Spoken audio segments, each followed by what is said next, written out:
கந்தசஷ்டி கவச வரலாறு உருவான கதை மிகவும் உணர்ச்சி பெருக்கானது. கந்தசஷ்டி கவச பாடலை இயற்றியவர் பாலதேவராய சுவாமிகள். செல்வத்திற்கு குறைவில்லாத குடும்பத்தில் பிறந்த இவர் பெங்களூரில் வணிகம் செய்து கொண்டே தமிழ் இலக்கியங்களும் பயின்று வந்தார். முருகன் மீது தீவிர பக்தி கொண்டவர். ஒரு முறை பாலதேவராயருக்கு தீராத வயிற்று வலி ஏற்பட்டது. எவ்வளவோ சிகிச்சை அளித்தும் வலி சரியாகவில்லை. இனிமேல் தன்னால் வலியை பொறுத்து கொள்ளவே முடியாது எனும் நிலைக்கு வந்தார்.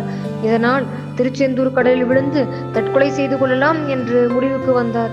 பாலதேவராயர் திருச்செந்தூர் வந்த சமயத்தில் அங்கு கந்தசஷ்டி விழா துவங்கி இருந்தது. இதனால் கந்தசஷ்டி விழா முடிந்ததும் தற்கொலை செய்யலாம் என தனது முடிவை தள்ளி வைத்துவிட்டு கந்தசஷ்டி விரதம் இருக்க துவங்கினார். அருணகிரிநாதருக்கு தோல் நீக்கி திருப்புகழ் பாட அருள் செய்த முருகப்பெருமான் தனக்கும் ஒரு வழி செய்வார் என முருகப்பெருமானிடம் தன்னை ஒப்படைத்துவிட்டு தினமும் கடல் குளித்து முடித்து முருகனை நினைத்து தியானம் செய்ய துவங்கினார். அப்படி அவர் தியானத்தில் இருந்தபோது முருகப்பெருமான் பாலதேவராயருக்கு காட்சியளித்து கந்தசஷ்டி கவசத்தை ஏற்றி வைத்தார். கந்தசஷ்டியின் 6 நாளும் முருகப்பெருமானை நினைத்து 6 கந்தசஷ்டி கவச பாடல்களை இயற்றினார் பாலதேவராயர். 6 படை வீட்டிற்கும் தனித்தனியாக சஷ்டி கவசம் இயற்றினார். இவற்றில் தற்போது நாம் பாடி வரும் சஷ்டியை நோக்க சரவண பவனார் என துவங்கும் பாடல் திருச்செந்தூர் தலத்திற்குரிய கவச பாடலாகும். இதே போன்று மற்ற 5 தலங்களுக்கும் பாடல்கள் உண்டு என்பது பலரும் அறியாத ரகசியமாகும். கந்தசஷ்டி கவச பாடலை தேவராயர் அரங்கேற்றிய தலம் ஈரோடு மாவட்டம் சென்னிமலை முருகன் கோவில். இந்த தலம் முருகனை குறிக்கும் வகையில் சிறகிரி வேலவன் சீக்கிரம் வருக என்ற வரி அவர் இயற்றியிருப்பார். கந்தசஷ்டி விரதம் இருப்பவர்கள் தினமும் 36 முறை என்ற விதத்தில் 6 நாட்களும் 216 முறை கந்தசஷ்டி கவசத்தை பாராயணம் செய்து எனக்கு இந்த பிரச்சனை, இதனை நீ தான் வந்து தீர்த்து வைக்க வேண்டும் என்று முருகனை அழைத்தால் எங்கிருந்தாலும் முருகப்பெருமான் ஓடோடி வருவார்.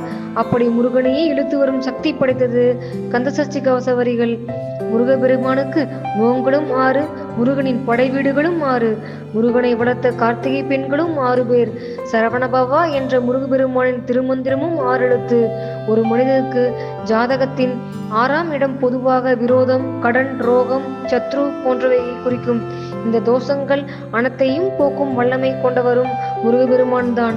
அதனால் நாம் வழக்கமாக பாடும் திருச்செந்தூர் திருத்தலத்துக்கான சஷ்டி கவசத்தோடும் மற்ற 5 அறுபடை வீடுகளுக்கும் சேர்த்து பாலதேவராய சுவாமிகள் இயற்றிய சஷ்டி கவசங்களையும் பாராயணம் செய்வது நல்லது. கந்தசஷ்டியில் வரும் அதிசூட்சம முருக மந்திரம் ஐயும் கிளியும் அடைவுடன் சௌவும் உய்யொளி சௌவும் உயிரையும் காக்கும் கிளியும் கிளியும் சௌவும் கிளரொளியையும் நிலை பெற்றென் முன் நித்தம் ஒளிரும் சண்முகன்றியும் தனி ஒளியொவ்வும் குண்டலி யாஞ்சிவ குகன் தினம் வருக எப்போதும் படிக்க வேண்டும். சஷ்டி அன்றும் செவ்வாய்க்கிழமையிலும் கந்தசஷ்டி கவசம் படிக்க பலன் அதிகமாகும்.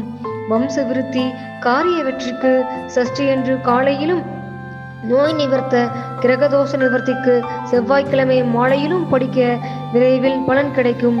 சஷ்டி விரதம் இருந்து கந்தசஷ்டி கவச பாராயணம் செய்தால் நிச்சயம் குழந்தை பேறு கிடைக்கும். இதை குறிக்கும் வகையில்தான் சஷ்டியில் இருந்தால் அகைப்பையில் வரும் என உள்ளார்கள். சஷ்டியில் விரதம் இருந்தால் அகப்பை ஆகிய கருப்பையில் குழந்தை பேறு வரும் என்பதுதான் இதன் உண்மையான பொருள். நன்றி, வணக்கம்.